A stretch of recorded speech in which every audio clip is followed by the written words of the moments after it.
Masa lalu Nyonya Puff. Nyonya Puff dikenal sebagai guru mengemudi SpongeBob di Bikini Bottom. Jadi ada sebuah teori yang menyatakan bahwa ia sebenarnya memiliki masa lalu yang cukup kelam. Seperti yang diketahui bahwa Nyonya Puff meluluskan semua murid-muridnya, kecuali satu yaitu SpongeBob SquarePants. Hal itu dikarenakan SpongeBob selalu gagal saat mengikuti ujian kapal yang berujung menyebabkan kekacauan, bahkan pernah berujung Nyonya Puff masuk ke penjara gara-gara dirinya. Dalam episode No Free Rides, SpongeBob yang gagal lagi saat ujian mengemudi, dan karena itu Nyonya Puff menyerah lalu memberinya SIM meskipun ia seharusnya tidak lulus. Namun ada adegan di mana ia panik dan merasa menyesal telah meluluskan SpongeBob. Dalam monolognya, ia berkata harus pindah ke kota baru dan mendirikan sekolah mengemudi dengan nama yang baru. Semua orang akan tahu bahwa aku meluluskannya. Aku harus pindah ke kota baru, mendirikan sekolah mengemudi dengan nama yang baru. Dan di akhir scene, ia berkata, Tidak ada lagi. Tidak ada lagi yang dimaksud, tandanya ia pernah mengalami hal tersebut. Hal ini mengungkapkan bahwa ia berasal dari kota lain, pernah punya sekolah lain, dan bahkan Nyonya Puff bukanlah identitas aslinya. Kemungkinan juga di sekolah lamanya, ia pernah meluluskan murid yang sama berbahayanya seperti SpongeBob, yang menyebabkan kekacauan yang sangat besar, sehingga mau tak mau ia harus mengganti identitasnya. Dalam episode 21 di season 12, yang berjudul Lighthouse Louie, ada adegan potongan koran yang menampilkan guru mengemudi buron yang kabur, dan disebutkan ia berasal dari New Kelp City. Ada catatan juga bahwa ia mengalihkan perhatian polisi dengan balon, di mana itu sesuai dengan apa yang pernah ia lakukan pada episode sebelumnya. Yang berarti hal bahwa dulu Nyonya Puff berasal dari kota lain, memiliki sekolah mengemudi di kota tersebut, memiliki identitas lain,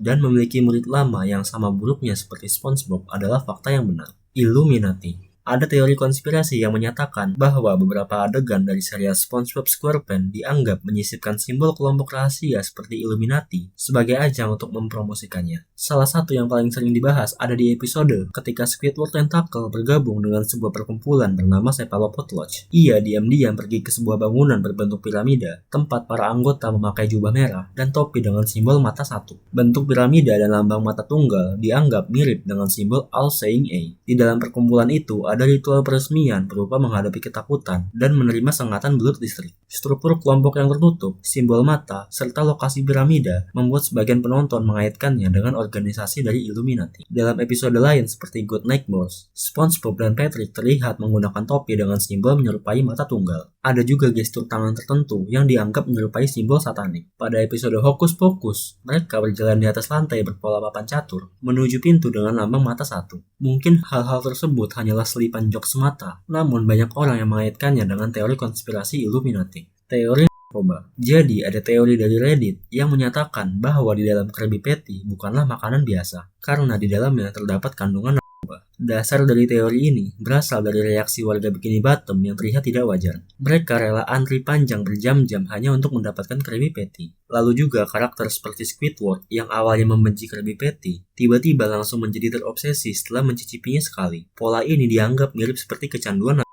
Perilaku Tuan Krab juga dianggap sangat mencurigakan. Ia sangat paranoid terhadap formula rahasianya dan berusaha keras mencegah siapapun mengetahui isi formula rahasia Krabby Patty. Teori ini juga mengaitkan kepribadian SpongeBob yang selalu bahagia, yang diindikasikan ia selalu terpapar zat narkoba karena dialah koki yang memasak Krabby Patty. Metafora kehidupan nyata. Ada juga teori yang melihat banyak hal di SpongeBob sebagai metafora dari kehidupan nyata. Pertama adalah kebiasaan meniup gelembung. SpongeBob dan Patrick terlihat sangat menikmati aktivitas ini dan melakukannya hampir setiap hari. Karena pola ini terlihat seperti kebiasaan yang dilakukan terus-menerus untuk kesenangan, sebagian orang menganggapnya sebagai simbol dari kebiasaan merokok di dunia nyata. Kedua, mengenai es krim Goofy Goober. Dalam beberapa adegan, SpongeBob dan Patrick tampak bertingkah aneh dan seperti kehilangan kendali setelah mengonsumsi es krim Goofy Goober. Karena reaksi mereka mirip sekali dengan orang mabuk, muncul anggapan bahwa es krim tersebut sebenarnya merupakan metafora dari minuman beralkohol seperti bir. Ketiga, mengenai kebiasaan karate. Dalam beberapa episode, terutama saat SpongeBob berlatih bersama Sandy Cheeks, mereka terlihat sangat terobsesi dengan aktivitas tersebut. Karena intensitas dan cara mereka melakukannya yang terus-menerus, serta penuh semangat, sebagian penonton menafsirkan karate sebagai metafora untuk hubungan seksual di dunia nyata. Episode seperti karate chopper sering dijadikan contoh, karena sepanjang cerita, mereka tampak tidak bisa berhenti berkarate di mana saja dan kapan saja.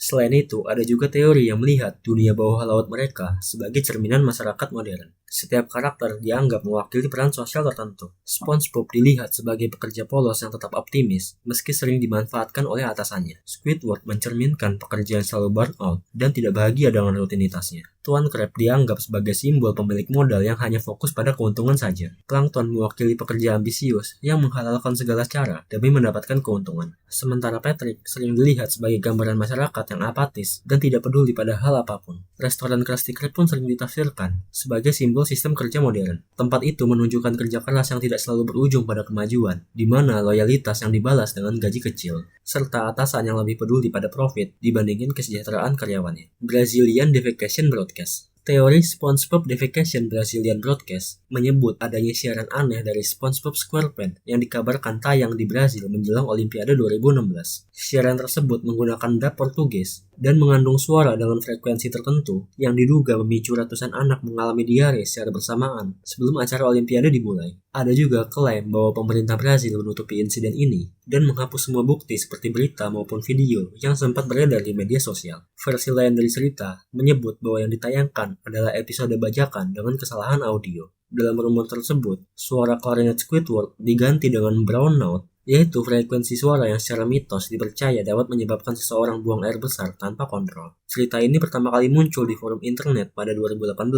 dan berkembang sebagai lost media, yaitu siaran yang diklaim pernah ada tetapi belum ada bukti. Beberapa klaim bahkan menyebut keterlibatan lembaga seperti pemerintah dan CIA dalam menghapus jejak kejadian tersebut agar tidak menimbulkan kepanikan publik. Namun hingga kini tidak ada rekaman, arsip siaran, atau bukti resmi yang mendukung keberadaan episode tersebut. Smithy Werben Jagerman Johnson. Dalam episode One Crab Trash dari SpongeBob, muncul nama Smithy Werben Jagerman Johnson yang dikenal sebagai orang nomor 1. Ia disebut sebagai pemilik topi minuman langka yang tidak sengaja dijual oleh Tuan Crab. Jadi ada teori yang beredar menyatakan bahwa Smithy Werben Jagerman Johnson itu ternyata berasal dari sosok nyata yang hidup pada tahun 1773 di Oklahoma. Dalam cerita ini, ia digambarkan sebagai koki jenius yang pertama kali memperkenalkan hidangan daging asap dengan saus tomat. Masakannya sangat populer hingga membuatnya dijuluki sebagai orang nomor 1. Namun setelah beberapa tahun, inspektur makanan menemukan bahwa hidangan tersebut mengandung daging manusia. Ia kemudian diadili. Dalam pengakuannya, ia menyatakan bahwa daging itu berasal dari yang ia temukan, bukan dari tindakan pembunuhan. Meski demikian, ia tetap dinyatakan bersalah dan dijatuhi hukuman mati. Menjelang eksekusi, ia meminta agar makamnya tidak menggunakan namanya, melainkan hanya angka 1 sebagai simbol bahwa dirinya tetap menjadi nomor 1.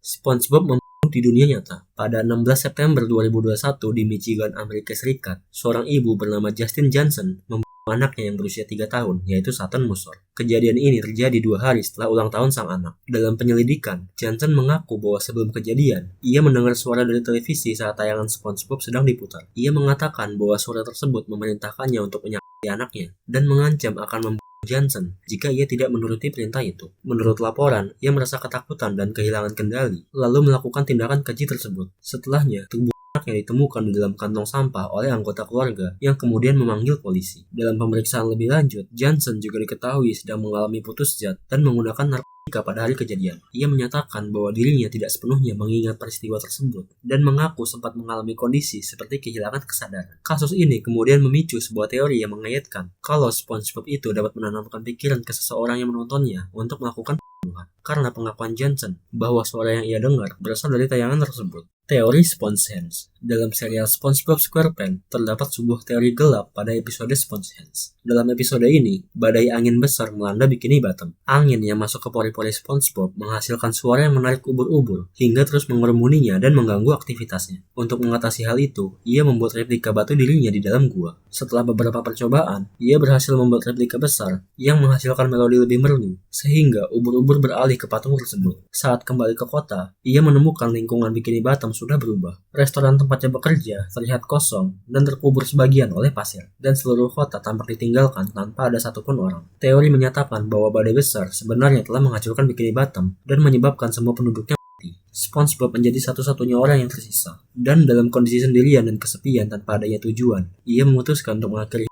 dengan pergi ke daratan. Menurut teori ini, setelah kematian, SpongeBob berada di alam setelah kematian dan bertemu Raja Neptunus. Ia meminta sebuah tempat pribadi agar ia bisa terus bermain seperti kehidupan sebelumnya. Dan permintaan itu pun dikabulkan oleh Raja Neptunus. Yang berarti seluruh episode setelah SpongeHands dianggap bukanlah kelanjutan dari episode SpongeBob, melainkan hanyalah imajinasi SpongeBob di surga versinya sendiri. Sedangkan episode SpongeHands inilah yang menjadi ending sebenarnya dari episode SpongeBob SquarePants.